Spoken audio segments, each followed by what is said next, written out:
വളരെ പ്രധാനപ്പെട്ട ഒരു വാർത്തയിലേക്കാണ്. തൃശൂർ അരിമ്പൂരിൽ കിണറ്റിൽ കല്ലുകെട്ടി താഴ്ത്തിയ നിലയിൽ കണ്ടെത്തിയ ചാക്കിൽ നിന്നും 6 എല്ലിൻ കഷ്ണങ്ങൾ ലഭിച്ചു. സ്ത്രീയുടെ അടിവസ്ത്രവും ഇതോടൊപ്പം ലഭിച്ചിട്ടുണ്ട്. ഡിവൈഎസ്പിയുടെ നേതൃത്വത്തിൽ പോലീസ് സംഘം സ്ഥലത്ത് പരിശോധന നടത്തുകയാണ്. സാനു കെ സജീവ് ചേരുകയാണ്. സാനു, എന്താണ് പ്രാഥമികമായ നിഗമനം പോലീസിന്റെ? ഇന്ന് വൈകിട്ട് 6 മണിക്കാണ് ഈ സംഭവം ശ്രദ്ധയിൽപ്പെടുന്നത്. 14-ാം വാർഡിൽ ന്യൂ ജനറേഷൻ റോഡിനടുത്തുള്ള വീട്ടിൽ വാടകയ്ക്ക് താമസിക്കുന്ന ബാലനാണ് വീടിന് പുറകിലുള്ള കിണറ്റിൽ വെള്ളം കോരുന്ന സമയത്ത് കിണറ്റിലേക്ക് മറ്റൊരു കയർ കാണുകയായിരുന്നു. വെള്ളത്തിനടിയിൽ നിന്ന് മറ്റൊരു കയർ ശ്രദ്ധയിൽപ്പെടുകയായിരുന്നു. തുടർന്ന് നടത്തിയ പരിശോധനയിലാണ് ഈ ഒരു ചാക്കുകെട്ട് ശ്രദ്ധയിലേക്ക് വരുന്നത്.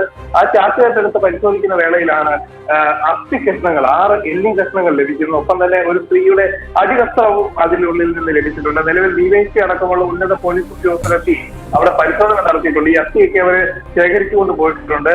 ഇനി ആരെങ്കിലും കാണാതെ പോയിട്ടുണ്ടോ അല്ലെങ്കിൽ ആരെങ്കിലും മിസ്സിംഗ് കേസ് ഉണ്ടോ എന്ന അടക്കമുള്ള കാര്യങ്ങൾ കേന്ദ്രീകരിച്ചുകൊണ്ട് പോലീസിന് അന്വേഷണം ആരംഭിച്ചിട്ടുണ്ട്.